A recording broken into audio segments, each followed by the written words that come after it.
If you're looking to get GMC registration, you may have to sit exams.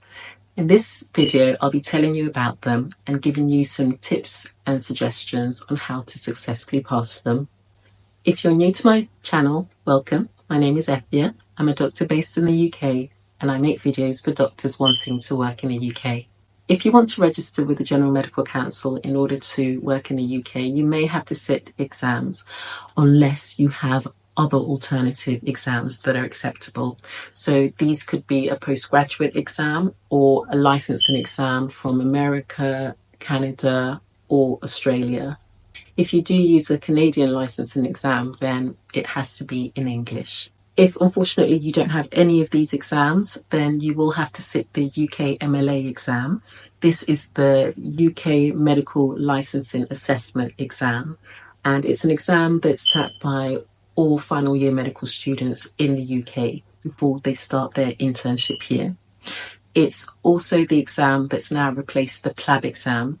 But if you've already registered to sit the PLAB exam, don't worry, you can continue to sit that exam. But for everybody else, you'll have to sit the UKMLA exam when you come to register. There's two parts to the UKMLA exam, the ACAT, which stands for the Applied Knowledge Test, and the CPSA, which stands for the Clinical and Professional Skills Assessment. The ACAT is an MCQ exam and that can be sat outside the UK, and the CPSA is an OSCE style exam and that will have to be sat in the UK.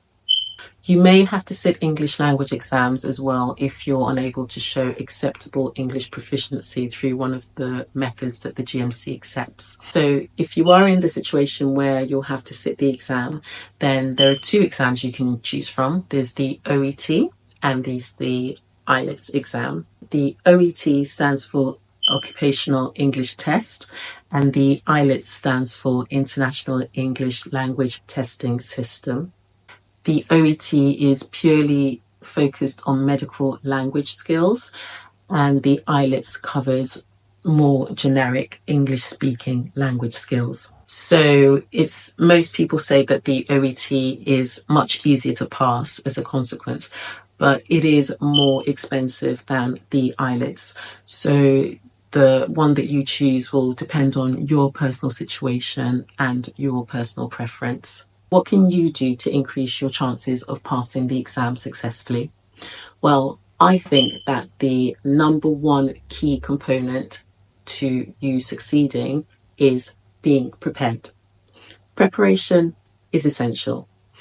And with this, it involves preparation with your time and preparation, obviously, with what you have to learn.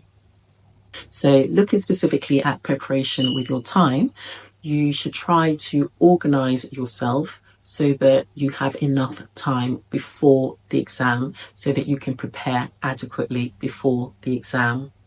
If you have other commitments, such as a heavy work rota or family commitments or other commitments, then you need to factor this into your revision time. Also, make sure not to rush.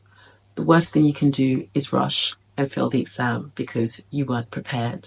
When you're preparing yourself and organizing yourself for the exam, I personally think that having a revision timetable is really useful because it helps you to organize what you're going to learn and when you're going to learn it.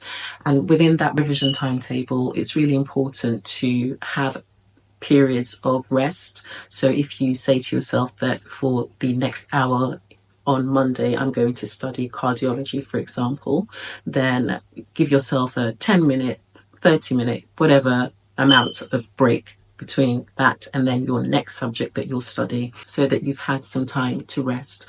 Or if you say that I'm going to study straight for 5 days, Monday, Tuesday, Wednesday, Thursday, Friday, give yourself Saturday to just rest, and then Sunday you can always go back to the revision. It's really important to incorporate rest into your revision schedule. I've created a revision timetable that you can use and you'll find the link to it in the description section below this video. The timetable is available to those who join my mailing list. The mailing list is completely free, and on there I provide extra free resources to people that you won't find on this channel. So if you do want access to that, take a look at the link and you can get access there. Another way that you can help your preparation is to surround yourself with people who are doing the exam and preparing for the exam like you. One way to do that is to join Facebook groups or other community groups, both online and offline. Ask people what resources they're using for their revision. Perhaps you can get together with people and form revision groups to help you so that you can keep each other motivated and accountable. Notice that I haven't mentioned anything about time periods and how long you'll need to revise for the exam, because everybody's personal circumstance is unique, and the time they'll have for revision to be adequately prepared is also unique. So let's say you have 10 hours a day that you can revise for. Perhaps it might take you 1 to 2 months to prepare. But if you only have 1 to 2 hours a day, then it obviously will take you much longer, several months, 6 to 12 months, depending on how you learn, how you take things in, the available time that you have to study. So please don't get yourself fixated about, I have to pass this exam within this amount of time. I've given myself this amount of time. Obviously, you should set goals and have a time frame and try and stick to it. But when you're setting those goals and those time frames, factor in the fact that you will have other commitments, that you need rest, and that also your time frame and your available time is going to be different from somebody else's. Saying all of that, generally people say that if you're able to study for 10 hours a day, then you should realistically be able to pass the exam in 2 months. If you're only able to study for 1 to 2 hours a day, then obviously you'll have to extend that period to several months. So I personally think the key to being successful in your exams is being organised, being prepared, and being committed to revision and being consistent with that revision as well. Remember, you can download the revision timetable and adjust it as you need to fit your personal circumstances. If you found this video useful, please do press the like button, and I will see you in the next video. Bye.